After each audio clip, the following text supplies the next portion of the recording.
So today, rounding off my major world religions tour, we will be talking about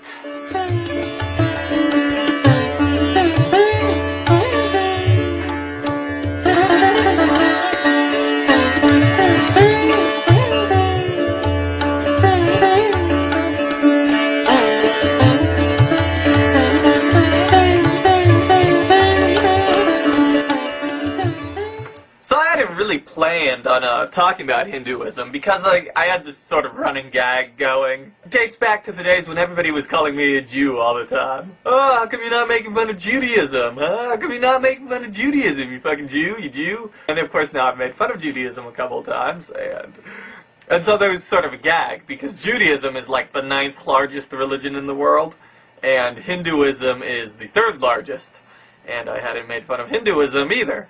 But yeah, no one was accusing me of being a Hindu.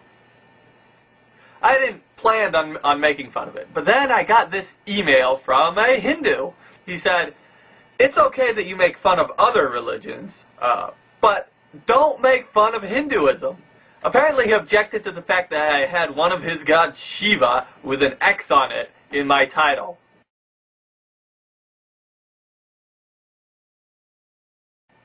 Yeah. Everything else I had done to all the other religions was okay, but this was not okay. Yeah, so he was I guess with this trying to preempt any sort of attack I might make on Hinduism, where trying to convince me to take down that from my intro.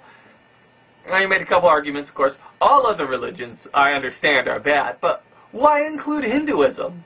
One of the arguments he made was that Hindus have never invaded any other countries. Wake up, moron! It wasn't until 1947 that India was one country. Before that, India was lots of different countries. It's never spread out of India, but it has spread all throughout an entire subcontinent. Those countries have always been lovely and peaceful with one another? No, I don't think so. The reason it's never spread outside of India has nothing to do with the wonderful, lovely nature of Hinduism. It has to do with the fucking Himalaya mountains. That's it. That's all. That's the only reason. It spread everywhere it could within inside its natural boundaries. That's a fucking spreading religion there.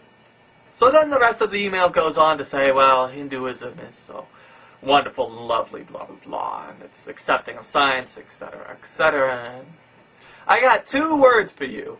Caste system.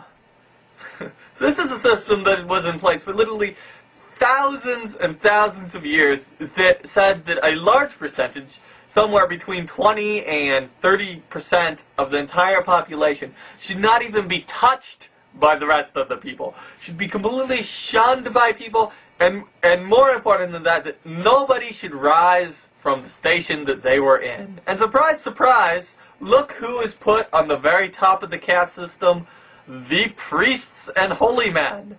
What a shock that is. But do you know who's in 2nd place? Warriors. Peaceful religion, my ass. I could go on how Hinduism used to support things like sati, which is bride burning. I could go on about how Hinduism has no respect for women or homosexuals, how Hinduism completely stunted Indian economy in the modern time. Could go how Hinduism separated India into so many groups and made it easy to be colonized by the British. I could go on about the violence caused by Hindu fundamentalists up to this day. I could do all of that. Or I could go for a few cheap sexual jokes. You know why the god Shiva has 6 arms? So she can jerk off 6 other gods at once and take the cum on her face, and then let it dry. It doesn't compete with Islam and Christianity in terms of sheer violence and oppression, but in terms of pure stupid, I think Hinduism has everything beat. I mean, a cow can't be sacred. It's delicious. I would never go to McDonald's, but I support them just because they're eating sacred cows. So tonight, you smarmy Hindu assholes, I eat hamburgers in honor of you.